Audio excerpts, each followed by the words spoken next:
समय आराधना आरंभ करेंगे। त्रिएक परमेश्वर पिता और पुत्र और पवित्र आत्मा के नाम से आमीन। सर्वशक्तिमान परमेश्वर पिता, इस समय आपको धन्यवाद देते हैं अब तक के रक्षा अनुग्रह के निमित्त। विशेष करके धन्यवाद देते हैं आज के पवित्र दिन के लिए कि आज के पवित्र दिन को देखने का अवसर प्रदान किया है। और इस समय जब कि आपका आराधना स्तुति और धन्यवाद करना चाहते हैं, इसलिए हम हर एक के मन हृदय को शुद्ध और पवित्र कर, ताकि हम इस समय शुद्धता से आपका महिमा स्तुति और धन्यवाद कर सकें हमारे प्रभु यीशु ख्रिस्त के द्वारा आमीन। हम लोग गीत गाएंगे, गीत नंबर 216, गीत नंबर 216 216।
पवित्रता से सच कर उसकी आराधना करो।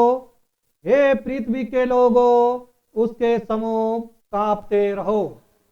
प्रभु यीशु ख्रिस्त का अनुग्रह, परमेश्वर का प्रेम और पवित्र आत्मा की सहभागिता आप सबके साथ रहे और तेरे साथ भी रहे। शुद्धता की प्रार्थना एक साथ अंगीकार करें। हे शक्तिमान परमेश्वर, तेरे सम्मुख सबके हृदय खुले हैं। तू सबके अभिलाषाओं को जानता है और तुझसे कोई भी भेद छिपा नहीं है। अपने पवित्र आत्मा की प्रेरणा से हमारे हृदय विचारों को शुद्ध कर कि हम तुझसे पूर्ण रूप से प्रेम करें और योग रीति से तेरे पवित्र नाम की स्तुति करें, हमारे प्रभु ख्रिस्त के द्वारा। आमीन। स्वर्ग में परमेश्वर की महिमा और पृथ्वी पर उसके लोगों को शांति। हे प्रभु परमेश्वर स्वर्गीय राजा, शक्तिमान पिता परमेश्वर, हम तेरी आराधना करते, तुझको धन्यवाद देते और तेरी महिमा के कारण तेरी स्तुति करते हैं। हे प्रभु यीशु परमेश्वर पिता के इकलौते पुत्र, हे प्रभु परमेश्वर, हे परमेश्वर के मेमने, तू जगत का पाप उठा ले जाता है।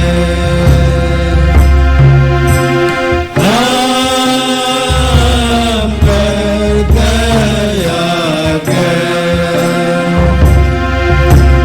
तू पिता की दाहिनी ओर विराजमान है।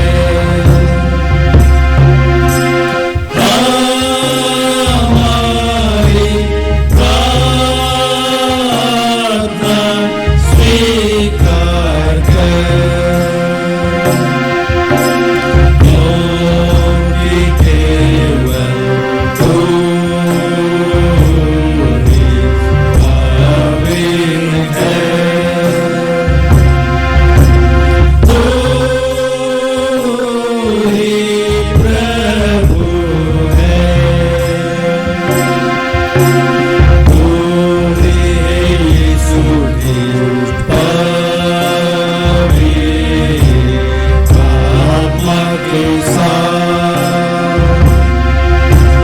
परमेश्वर पिता की महिमा में परम जय।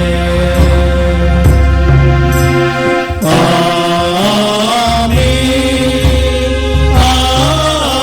आमीन, आमीन।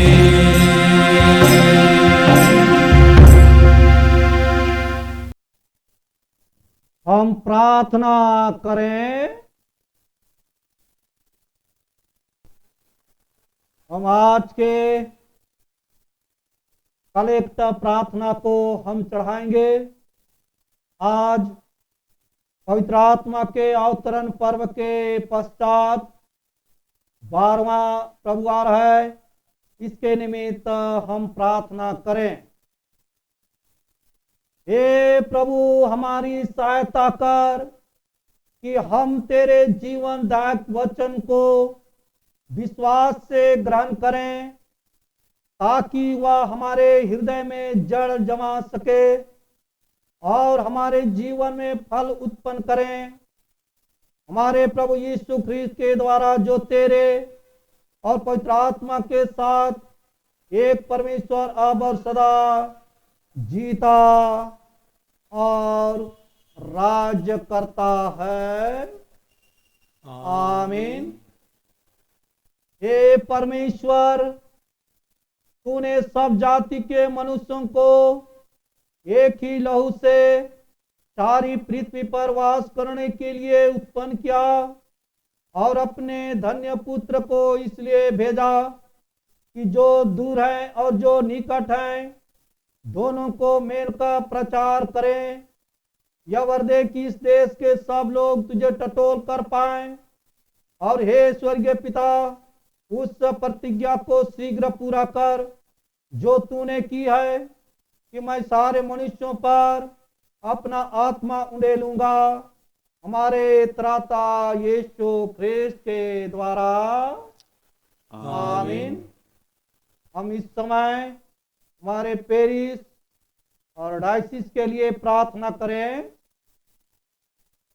हे सर्वशक्तिमान और सनातन परमेश्वर, तू स्वर्ग और पृथ्वी की सब वस्तुओं का शासन करता है।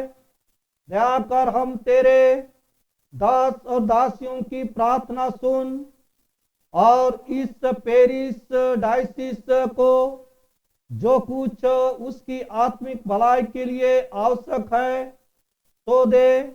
विद्यालय जिनमें युवक युवतियां तेरे विश्वास और भय में प्रतिपालन पाए, सेवक जो तेरे दाग बारी के इस भाग में काम करें, उपासनालय जिनमें पवित्रता की शोभा रहे, विश्वासियों को स्थिर और दृढ़ कर, बालकों की रक्षा और अगुवाई कर, बीमारों और दुखितों की सुधि ले और उन्हें चंगा कर, मरते हुओं को शांति दे, दुष्टों के मन फिरा और नम्र कर, निश्चिंतों को जगा, गिरे हुओं को उठा, पश्चातापियों को संभाल, अविश्वासियों को अपनी ओर खींच, अपने सत्य की वृद्धि में सब विघ्न दूर कर और यह वर्दे की सब एक चित और एक मन से तेरी कलीसिया के झुंड में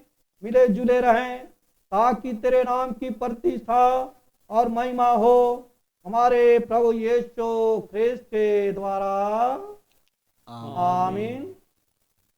हे सर्वशक्तिमान परमेश्वर पिता, हम इस समय विशेष करके हमारे देश के लिए, राज्य के लिए, पूरे मानव जाति के लिए प्रार्थना करते हैं, क्योंकि मानव जाति के जीवन को सुरक्षित सिर्फ आप ही रख सकते हैं।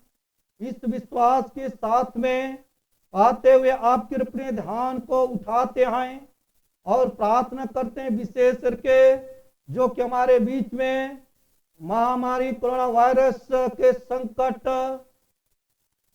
के रूप में वह बना हुआ है, तो इससे निजात पाने के लिए आपका दया, आपका तरस को चाहते हैं, ताकि आपके दया और तरस के द्वारा इस महामारी से छुटकारा को देख सकें और जिसके द्वारा कि आपका महिमा, स्तुति और धन्यवाद होने सके। हमारे प्रभु ख्रीस्त के द्वारा। आमीन। हे सर्वशक्तिमान परमेश्वर पिता, हम इस समय जो कि दुख में हैं, तकलीफ में हैं, बीमारी में हैं, चिंता में हैं, समस्या में हैं, जिसे कि हम जानते हैं अथवा नहीं, दूर अथवा निकट जहां कहीं भी हैं, विशेष करके हमारे इस पेरिस के अंतर्गत जितने दुख और तकलीफ, बीमारी, समस्या में हैं, उस पर आपका दया तरस हो, ताकि यदि आपकी इच्छा हो तो तन मन से चंगे हो जाएं और आपकी कलीसिया में उपस्थित हो करके आपको धन्यवाद कर सकें। हमारे प्रभु ख्रीस्त के द्वारा। आमीन। हे परमेश्वर, समस्त मनुष्य जाति के सृष्टिकर्ता और पालनहार, हम नम्रता पर सब प्रकार दशा के मनुष्यों के लिए विनती करते हैं कि तू कृपा कर अपने मार्ग उन्हें बता और अपना त्राण सब जातियों पर प्रकट कर। विशेषकर हम कैथोलिक कलीसिया की भलाई के लिए प्रार्थना करते हैं कि तेरे दयामय आत्मा से उसकी ऐसी प्रेरणा और अगुवाई हो कि जितने अपने को क्रिश्चियन कहते और बताते हैं वे सत्य के मार्ग पर पहुंचाए जाएं और विश्वास को आत्मा की एकता और मेल के बंधन और चाल चलन की धार्मिकता से धरे रहें। निदान जितने तन मन अथवा धन के किसी क्लेश व दुख में पड़े हैं उन्हें हम तेरी पितृ तुल्य दया को सौंपते हैं कि तू कृपा कर जैसी उनकी आवश्यकता है वैसे उन्हें शांति और छुटकारा दे, उनके दुखों में उन्हें धीरज दे और उनके सब क्लेशों से उन्हें सुख के साथ पार कर दे। कि हम यीशु ख्रिस्त के निमित्त मांगते हैं, आमीन। हे प्रभु, हमारी आज्ञा का विचार ना कर, उस कार्य को जो तूने हम में किया है स्मरण कर, और जबकि तूने अपनी सेवा के लिए हमें बुलाया है हमें इस बुलाहट के योग्य बना। हमारे प्रभु यीशु ख्रिस्त के द्वारा जो तेरे साथ पवित्र आत्मा की एकता में जीता और राज्य करता है, आमीन। इस समय हम पवित्र शास्त्र से परमेश्वर का वचन सुनेंगे। पहला पाठ। आज का ठहराया गया पहला पाठ वचन योना नबी की पुस्तक उसका 3 अध्याय पहले पद से लेकर अंत तक। योना उसका 3 अध्याय पहले पद से लेकर अंत तक। तब यहोवा का यह वचन दूसरी बार योना के पास पहुंचा, उठकर उस बड़े नगर निनवे को जा और जो बात मैं तुझसे कहूँगा उसका उसमें प्रचार कर। तब योना यहोवा के वचन के अनुसार निनवे को गया। निनवे एक बहुत बड़ा नगर था, वह 3 दिन की यात्रा का था, और योना ने नगर में प्रवेश करके 1 दिन की यात्रा पूरी की और यह प्रचार करता गया, अब से 40 दिन के बीतने पर निनवे उलट दिया जाएगा। तब निनवे के मनुष्यों ने परमेश्वर के वचन की प्रतीति की और उपवास का प्रचार किया गया, और बड़े से लेकर छोटे तक सबों ने टाट ओढ़ा।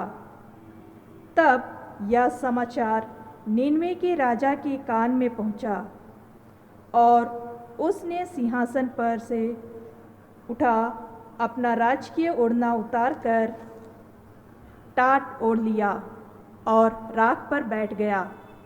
और राजा ने प्रधानों से सम्मति लेकर निनवे में इस आज्ञा का ढिंढोरा पिटवाया कि क्या मनुष्य, क्या गाय बैल, क्या भेड़ बकरी या और पशु कोई कुछ भी ना खाए, वे ना खाए और ना पानी पीवे, और मनुष्य और पशु दोनों टाट ओढ़े, और वे परमेश्वर की दुहाई चिल्ला चिल्ला कर दे और अपने कुमार्ग से फिरे और उस उपद्रव से जो वे करते हैं पश्चाताप करे। संभव है परमेश्वर दया करे और अपनी इच्छा बदल दे और उसका भड़का हुआ कोप शांत हो जाए और हम नाश होने से बच जाए। जब परमेश्वर ने उसके कामों को देखा कि वे कुमार्ग से फिर रहे हैं, तब परमेश्वर ने अपनी इच्छा बदल दी और उनकी जो हानि करने की ठानी थी उसको ना किया। यह परमेश्वर का जीवित वचन है। परमेश्वर का धन्यवाद हो। मंडली खड़ी हो जाएगी। इस समय भजन संहिता सुनेंगे। भजन संहिता के लिए हम सब खड़े हो जाएंगे। भजन 85 अध्याय 7 से लेकर 12 पद तक। भजन संहिता 85 अध्याय 7 पद से लेकर 12 पद तक हम सब बारी बारी से पढ़ेंगे। हे यहोवा, अपनी करुणा हमें दिखा और तू हमारा उद्धार कर। मैं कान लगाए रहूंगा कि परमेश्वर यहोवा क्या कहता है। वह तो अपनी प्रजा से जो उसके भक्त हैं शांति की बातें कहेगा, परंतु वे फिर के मूर्खता ना करने लगे। निश्चय उसके डरवैयों के उद्धार का समय निकट है, तब हमारे देश में महिमा का निवास होगा। करुणा और सच्चाई आपस में मिल गई है, धर्म और मेल ने आपस में चुंबन किया है। पृथ्वी में से सच्चाई उगती और स्वर्ग से धर्म झुकता है।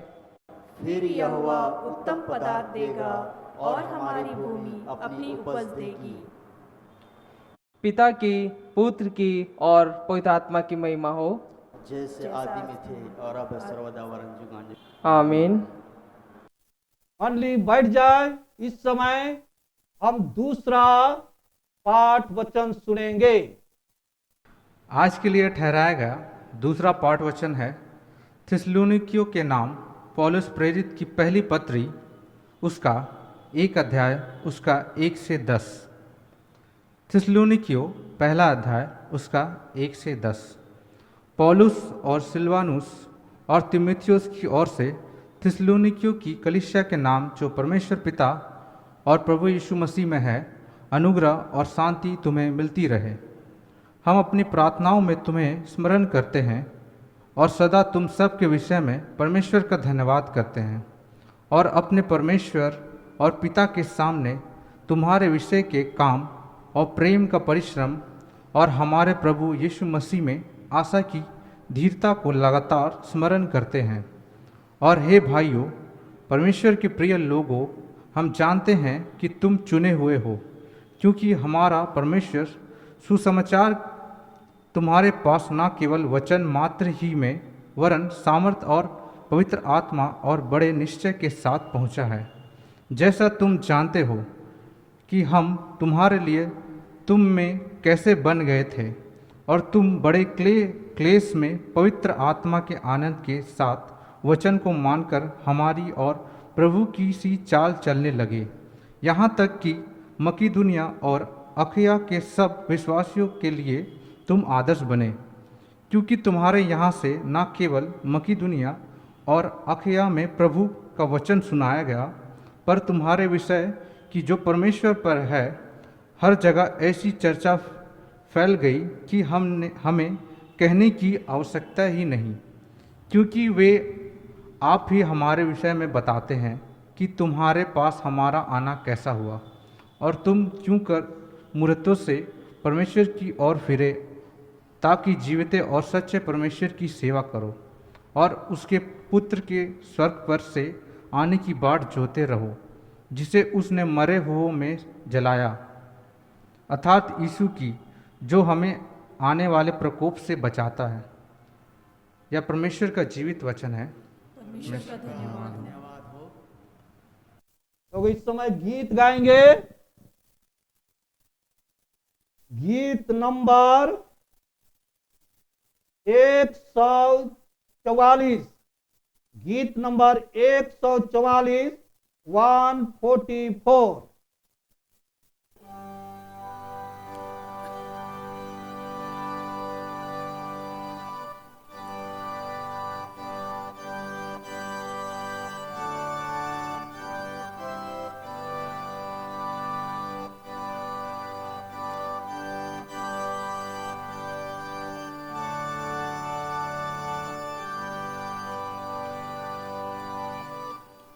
दे मुझको प्रभु दृढ़ विश्वास, जो रहेगा निर्भय जब बरियाते मेरे पास और कष्ट भी होता है, जो नहीं कुछ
जब तक के प्राण रहे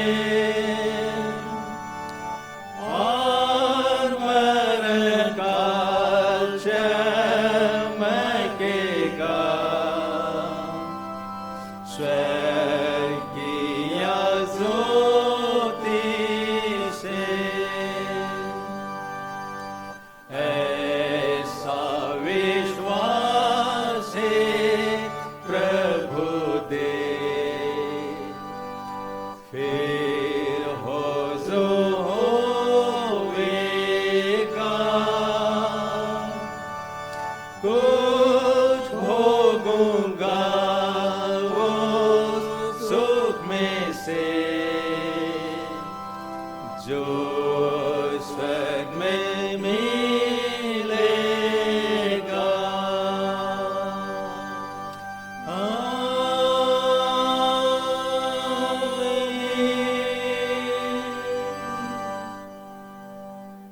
सुसमाचार पवित्र मत्ती रचित सुसमाचार और उसके 13वें अध्याय में लिखा है और उसके पहले पद से सुसमाचार आरंभ होती है।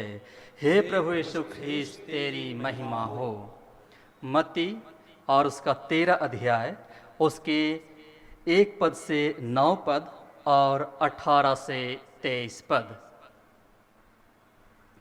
उसी दिन यीशु घर से निकलकर झील के किनारे जा बैठा और उसके पास ऐसी भीड़ इकट्ठी हुई कि वह नाव पर चढ़ गया और सारी भीड़ किनारे पर खड़ी रही। और उसने उनसे दृष्टांतों में बहुत सी बातें कही। एक बोने वाला बीज बोने निकला। बोते समय कुछ बीज मार्ग के किनारे गिरे और पक्षियों ने आकर उन्हें चुग लिया।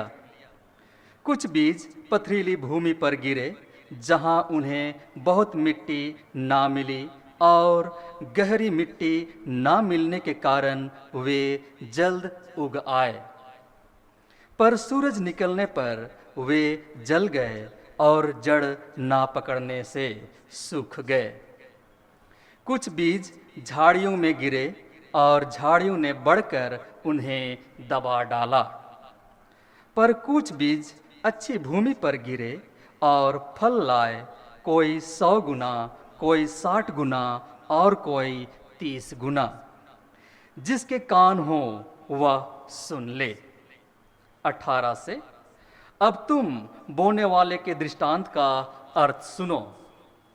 जो कोई राज्य का वचन सुनकर नहीं समझता, उसके मन में जो कुछ बोया गया था उसे वह दुष्ट आकर छीन ले जाता है। यह वही है जो मार्ग के किनारे बोया गया था। और जो पथरीली भूमि पर बोया गया, यह वह है जो वचन सुनकर तुरंत आनंद के साथ मान लेता है, पर अपने में जड़ न रखने के कारण वह थोड़े ही दिन का है। और जब वचन के कारण क्लेश या उपद्रव होता है तो तुरंत ठोकर खाता है। जो झाड़ियों में बोया गया वह यह है जो वचन को सुनता है उस पर इस संसार की चिंता और धन का धोखा वचन को दबाता है और वह फल नहीं लाता।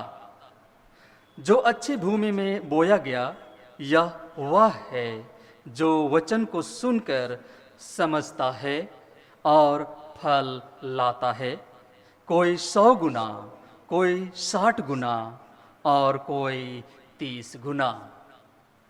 यह प्रभु यीशु ख्रीस्त का सुसमाचार है। हे प्रभु यीशु ख्रीस्त तेरी स्तुति हो। प्रार्थना करें।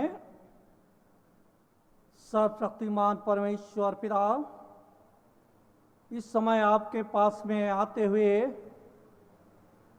जो हम मानव जाति के उद्धार के निमित्त जो जीवित वचन को दिए हैं, उस पर हम मनन व चिंतन करना चाहते हैं। सहायता कर, अगुवाई कर, ताकि हम इस समय आपके वचन के बारे जाने, सीखे, समझें और आप ही के पीछे चलने वाले बने। प्रार्थना यीशु के नाम से मांगते हैं, आमीन। प्रभु में अति प्रियो, आज यंत्री पाठ के अनुसार में ध्यान करने का विषय ठहराया गया है, वह है शुभ समाचार की सफलता इस बात पर निर्भर करती है कि उसे किस प्रकार ग्रहण किया गया। विषय है शुभ समाचार की सफलता इस बात पर निर्भर करती है कि उसे किस प्रकार ग्रहण किया गया। और इस विषय पर जब हम अपने ध्यान को लाते हैं तो जो हमारे पास में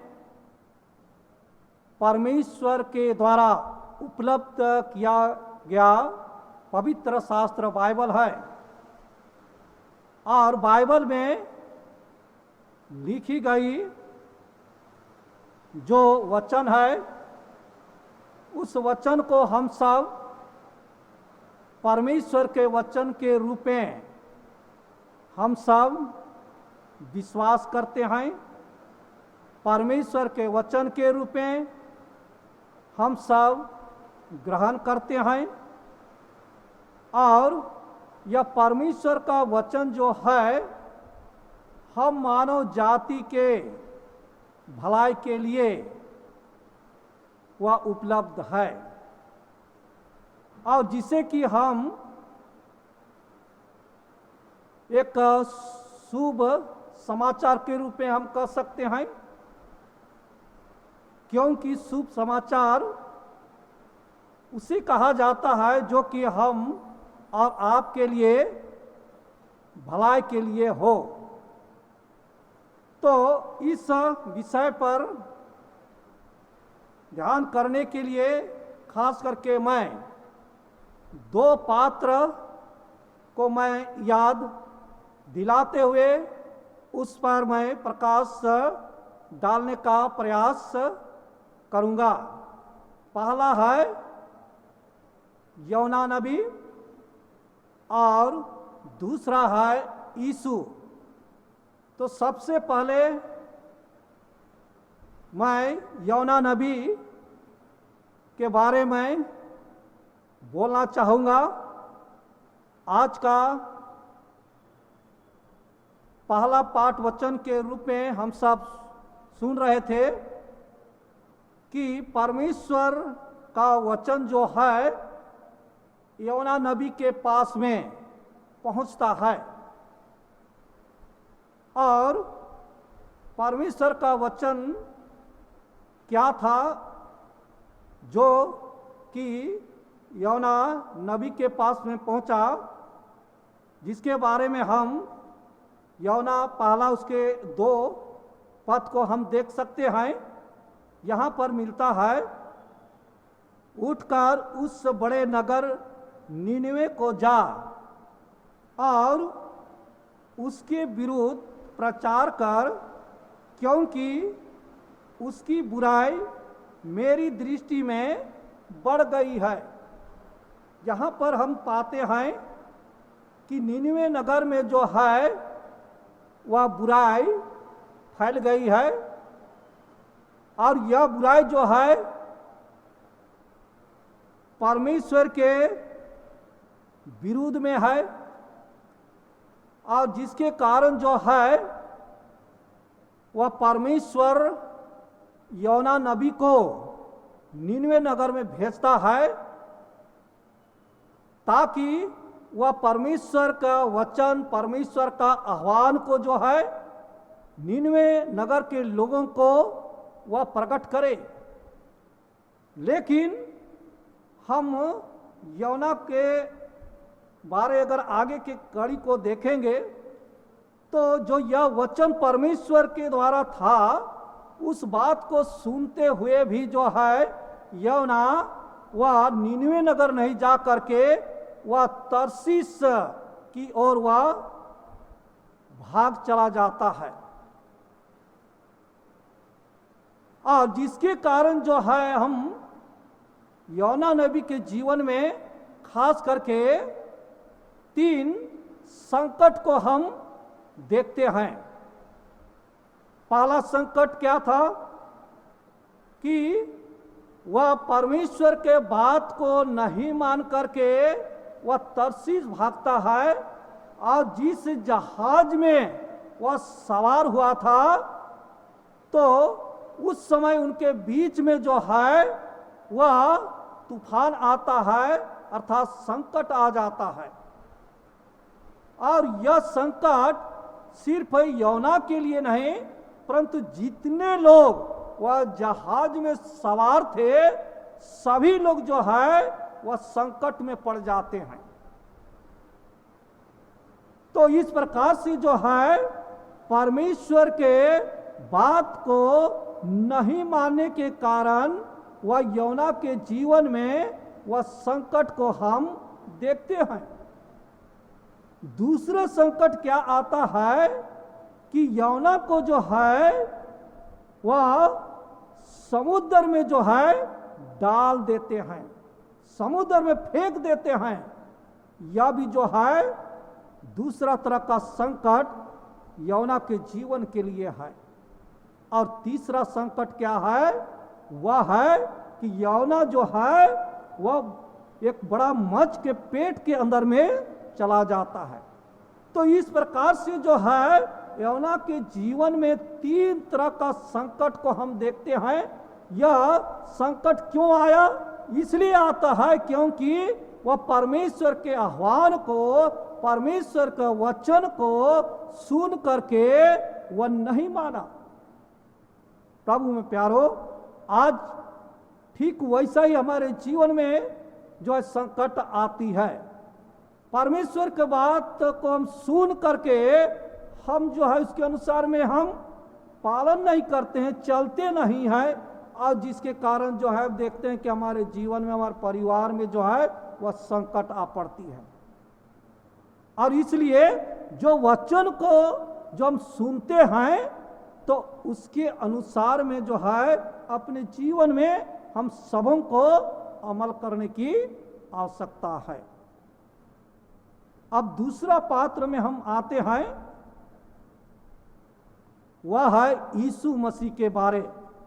यीशु मसीह जो है वह परमेश्वर के पुत्र बनकर के संसार में आया, और प्रभु यीशु मसीह जो है लोगों के बीच में वह संदेश को इसलिए प्रकट करता है ताकि संदेश को सुन करके मानव जो है अपने जीवन को बदल दे।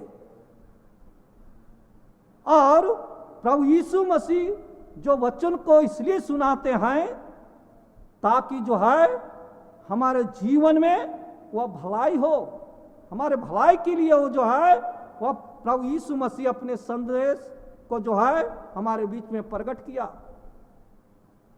और जो वचन को हम सब सुनते हैं उनको प्रभु यीशु मसीह ने गौर किया, और गौर करते हुए जो कितने तरह के जो है वो वचन को सुनने और मानने वाले लोग हैं उनको जो है 4 वर्ग में जो है प्रभु यीशु मसीह जो है बांटते हुए 4 तरह का जो है वह जमीन और भूमि का जो है उल्लेख आज के सुसमाचार के अनुसार में प्रभु यीशु मसीह ने किया है।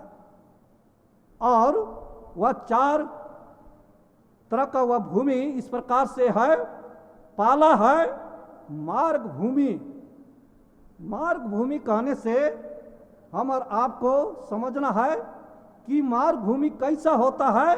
वहाँ का जमीन जो है, भूमि है, वह कड़ा होता है, सख्त होता है, और उस भूमि पर जो है बीज बोने वाला वह जब बोता है तो मार्ग भूमि में वह बीज गिर जाता है। लेकिन वह भूमि जो है वह कड़ा सख्त होने के कारण जो है उस जगह पर, उस स्थान पर वह अंकुर नहीं हो पाता है, और जिसके कारण जो है क्या होता है कि पक्षी जो है उस बीज को उठा ले जाते हैं। यह पक्षी कौन है? यह दुष्ट है। दुष्ट लोग जो है उस बीज को उठा लेते हैं।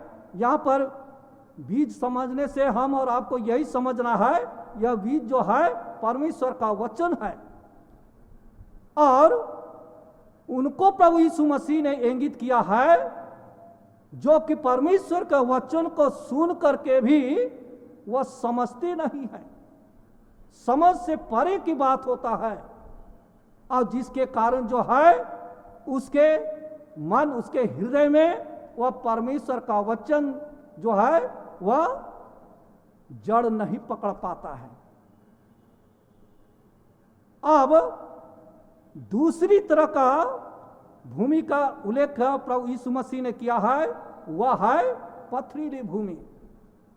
पथरीली भूमि वह ऐसा स्थान होता है जहां पर कि वह कम मिट्टी होती है, मिट्टी का अंश जो है कम होता है, और उसमें जब बीज पड़ता है तो अंकुर तो हो जाता है, लेकिन वह मिट्टी का अंश कम होने के कारण जो है और अधिक पथरीली होने के कारण जब धूप आता है तो वह पौधा जो है क्या हो जाता है? सूख जाता है। तो प्रभु यीशु मसीह इस दृष्टांत के द्वारा किनको बोलता है? जो कि परमेश्वर का वचन को सुन करके वह आनंद पूर्वक वह ग्रहण कर लेते हैं, लेकिन जब उनके जीवन में परीक्षा आता है तो परीक्षा के समय में क्या हो जाते हैं? वह बहक जाते हैं, उनका जीवन पतन हो जाता है।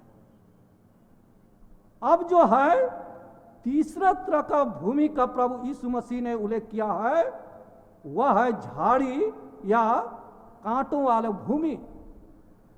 और यह भूमि जो है मानस भूमि का प्रतीक है, और उसमें जो है जब बीज पड़ता है तो यहाँ पर हम देखते हैं, उदाहरण के लिए हम समझ सकते हैं कि जो कि हम बाइबल में सुसमाचार में भी पाते हैं कि अच्छा बीज को बोया जाता है, और जो है वह बुरे बीज को भी उसमें बोया जाता है, दोनों निकलता है। लेकिन जो जंगली जो पौधा होता है वह इतना जो बढ़ता है कि जो अच्छे बीज वाला जो पौधा होता है उनको क्या कर देता है? दबा देता है। तो प्रभु यीशु मसीह इस दृष्टांत के द्वारा, इस भूमि के द्वारा किनको बोलते हैं?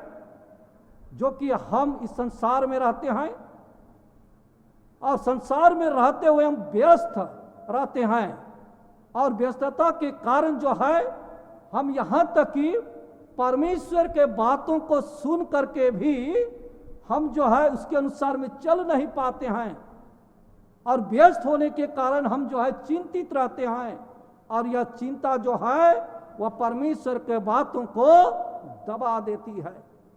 और इस प्रकार से जो है वह तीसरे तरह के व्यक्ति ऐसे होते हैं जो कि वचन को सुनते हैं, लेकिन चिंता के कारण वह परमेश्वर का वचन के अनुसार में आगे बढ़ नहीं पाते हैं। अब जो है तीसरा तरह का भूमि का हम उल्लेख हम सुन लिए। अब चौथा तरह का भूमि जो है वह प्रभु यीशु मसीह ने अच्छी भूमि के रूप में उल्लेख किया है। अब अच्छी भूमि कौन होता है, किसको बोलते हैं? जहाँ पर कि वह मिट्टी गहरी होती है, साफ सुथरा होती है, तैयार की गई होती है, और जब उसमें जब बीज पड़ता है तो वह बीज जो है बहुत ही सुंदर और अच्छे होते हैं। और उसी के बारे में आज हम सब जो है वह सुसमाचार में सुन रहे थे, जिसको मैं पढ़ना चाहूँगा। जो कि मत्ती रचित सुसमाचार उसके 13 अध्याय उसके 8 पद में इस प्रकार से मिलता है, कुछ बीज अच्छी भूमि पर गिरे और फल लाए, कोई 100 गुना, कोई 60 गुना और कोई 30 गुना।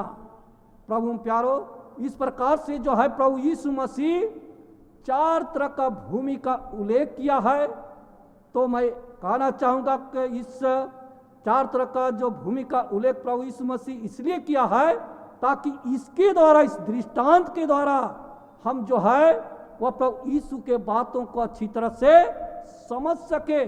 और प्रभु यीशु मसीह का मुख्य उद्देश्य यही है कि हम चौथा तरह का भूमि के रूप में हम अपने आप को तैयार रहें, एक अच्छी भूमि के रूप में हमारे आप को तैयार रहना है ताकि हमारा जीवन सुंदर हो और जो वचन को हम सुनते हैं, सुन करके उसके अनुसार में आचरण करना है और उसके अनुसार में हमारे आप को कार्य करना है ताकि हमारे जीवन के द्वारा परमेश्वर पिता का बड़ाई हो सके। आइए हम प्रार्थना करें। सेनाओं का परमेश्वर पिता, इस बड़े प्रभु आपको धन्यवाद देते हैं क्योंकि आपने अगुवाई किया जिसके कारण कि आपके जीवित वचन को सुने हैं। प्यारे प्रभु, सिर्फ सुनने वाले नहीं परंतु चलने में भी सहायता और मदद कर। प्रार्थना यीशु के नाम से मांगते हैं, आमीन। अब हम अपने विश्वास की घोषणा करें। निक्या का विश्वास वचन एक साथ घोषणा करेंगे।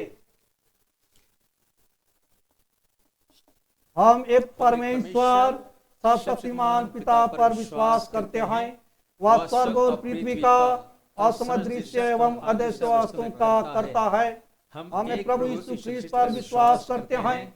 वह परमेश्वर के एकलौता पुत्र, सर्वोच्च से पहले, पिता से उत्पन्न, परमेश्वर से परमेश्वर, ज्योति से ज्योति, सत्य परमेश्वर से परमेश्वर, कृत नहीं वरन उत्पन्न है। उसका और पिता का तत्व एक है। उसी के द्वारा सब वस्तुएं बनी और मनुष्य के लिए और हमारे उद्धार के निमित्त वह स्वर्ग से उतर आया। पवित्र आत्मा के सामर्थ से वह कुंवारी मरियम से जन्मा और मनुष्य बना।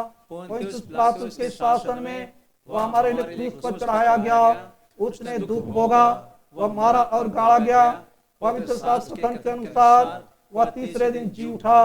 वह स्वर्ग पर चढ़ गया और पिता की दाहिने विराजमान है। वह जीवितों मृतों का न्याय करने के लिए महिमा के साथ फिर आएगा और उसके राज का भी अंत ना होगा।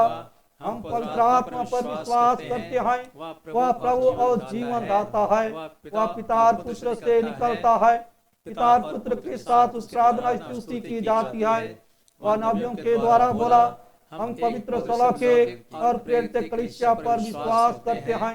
हम पापों के क्षमा के लिए बपतिस्मे को मानते हैं। हम तुमको पुनरुत्थान की और आने वाले युग की जीवन की प्रतीक्षा करते हैं, आमीन।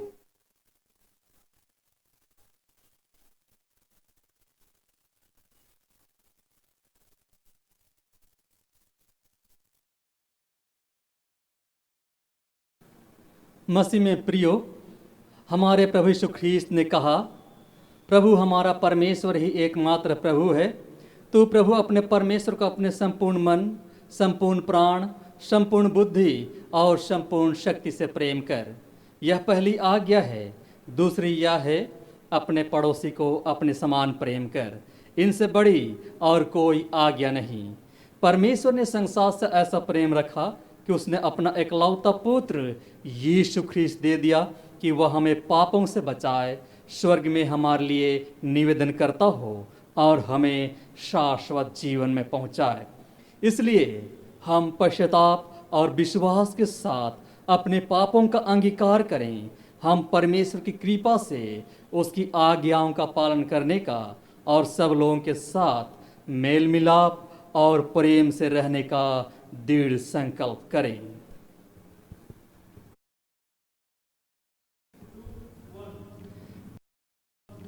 पाप स्वीकार की प्रार्थना हम एक साथ कहें। हे सर्वशक्तिमान परमेश्वर, हमारे स्वर्गीय पिता, हमने मन, वचन और कर्म से तेरे विरुद्ध और एक दूसरे के विरुद्ध पाप किया है। हमने अपनी अज्ञानता और दुर्बलता के कारण और जानबूझकर बुराई की है। और भलाई करने में असफल रहे हैं। इन सब पापों के लिए हम सचमुच खेदित हैं और अंतःकरण से पश्चाताप करते हैं। तेरे पुत्र यीशु ख्रीस्त ने हमारे लिए अपने प्राण दिए, उसी के कारण हमने जो पाप किए हैं उनको क्षमा कर और यह वर दे कि भविष्य में हम नया जीवन पाकर सदा तेरी सेवा करें, ताकि तेरे पवित्र नाम की महिमा हो। आमीन। सर्वशक्तिमान परमेश्वर उन सबको क्षमा करता है जो अपने साथियों को क्षमा करते और सच्चा पश्चाताप करते हैं। वह आप पर दया करे, आपके सब पापों को क्षमा करे और उनसे आपको छुटकारा दे, सब भले कामों में आपको स्थिर और सबल करे और शाश्वत जीवन में बनाए रखे। आमीन। परमेश्वर का धन्यवाद हो। है और श्रद्धा के साथ में अपने अपने चढ़ावे को चढ़ाते हुए इस समय गीत गाएंगे। गीत नंबर 168, गीत नंबर 168, 168।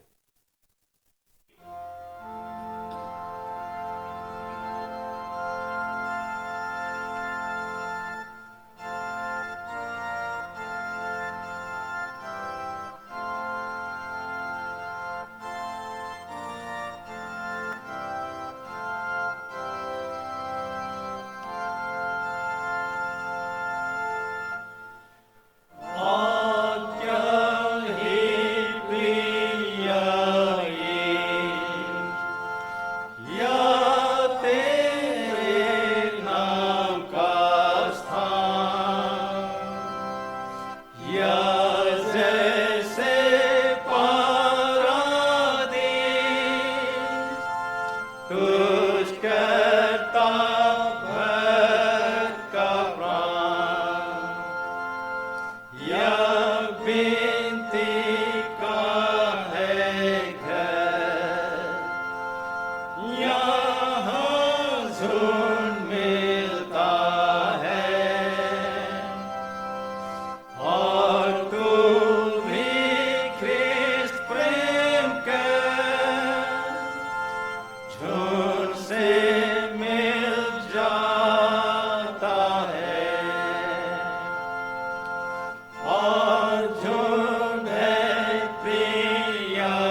दान के लिए प्रार्थना करें। सर्वशक्तिमान परमेश्वर पिता, धन और महिमा आप ही की ओर से मिलती है और आप ही में से पा करके भेंट को लाते इसे स्वीकार कर, आशीष कर, ताकि आपका महिमा और स्तुति के कार्य में आ सके। हमारे प्रभु यीशु ख्रिस्त के द्वारा, आमीन। हे प्रभु हम पर दया कर, हे ख्रिस्ट हम पर दया कर, हे प्रभु हम पर दया कर। हे हमारे पिता, तू जो स्वर्ग में है, तेरा नाम पवित्र माना जाए, तेरा राज आए, तेरी इच्छा जो स्वर्ग पूरी होती है वैसे पृथ्वी पर भी हो। हमारे प्रतिदिन की रोटी आज हमें दे, और हम अपराधों को क्षमा कर जैसे हमने अपने अपराधों को क्षमा किया है, और हम परीक्षा में ना डाल परंतु बुराई से बचा, क्योंकि राज और सामर्थ महिमा जुगान जो तेरे ही है, आमीन। परमेश्वर की शांति जो सारी समझ से परे है, परमेश्वर करो उसके पुत्र हमारे प्रभु यीशु ख्रिस्त के ज्ञान और प्रेम में आपके हृदय विचारों को सुरक्षित रखे, और सर्वशक्तिमान परमेश्वर पिता, पुत्र और पवित्र आत्मा की आशीष आप पर हो, और आपके साथ सदा सर्वदा बनी रहे।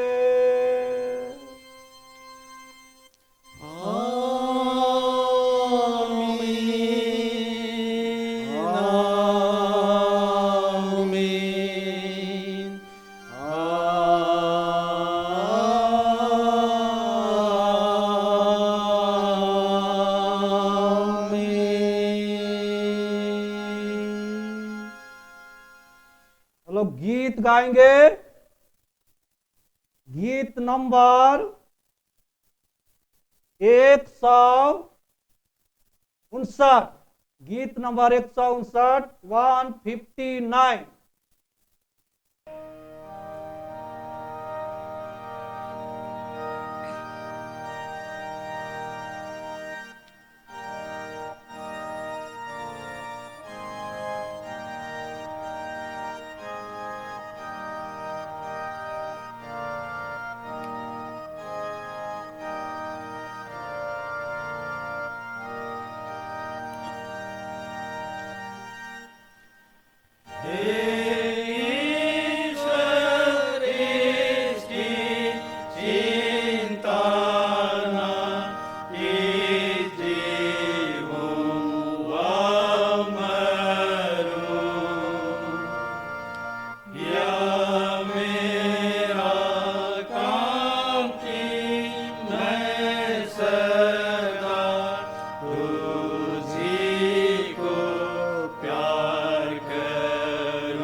प्रभु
सर्वशक्तिमान परमेश्वर पिता, इस समय फिर से आपको धन्यवाद देते हैं क्योंकि आप अपनी उपस्थिति अगुवाई को दिया और जिसके कारण कि आप आराधना स्तुति और धन्यवाद करने पाए हैं। सेवा आराधना में किसी भी रूप से भूल चुक हुई है, दया करके हम सबों को क्षमा कर दे और हम हर एक को सच्ची आराधना स्तुति करने के लिए सिखला, ताकि हम सब आत्म सच्चाई से होकर के आप आराधना स्तुति और धन्यवाद कर सकें। अब तक हमारे को संभाल कर रखा, सुरक्षित रखा, जीवित रखा है, वैसा आगे भी हम प्रत्येक को अपने अनुग्रह के हाथ में रखना, ताकि आपके अनुग्रह के द्वारा हम प्रत्येक का जीवन सुरक्षित पाए जाए और जिसके कारण कि फिर से आपका महिमा स्तुति धन्यवाद होने पाए। एक एक बातों के निमित्त इस समय आपको धन्यवाद देते हैं।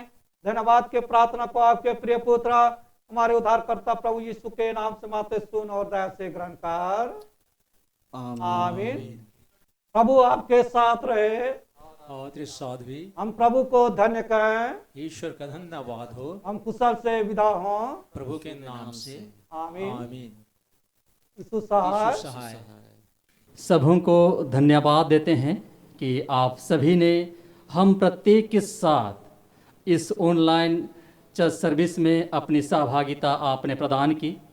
उम्मीद करते हैं और यह विश्वास करते हैं कि परमेश्वर का जीवित वचन हमारे हृदय रूपी भूमि पर गिरी है और जिसका ग्रहण हम प्रत्येक ने पूरी सफलता के साथ की है, ताकि परमेश्वर की जीवित वचन में जीवन की हर एक सफलता में हम आगे बढ़ते चले जाएं।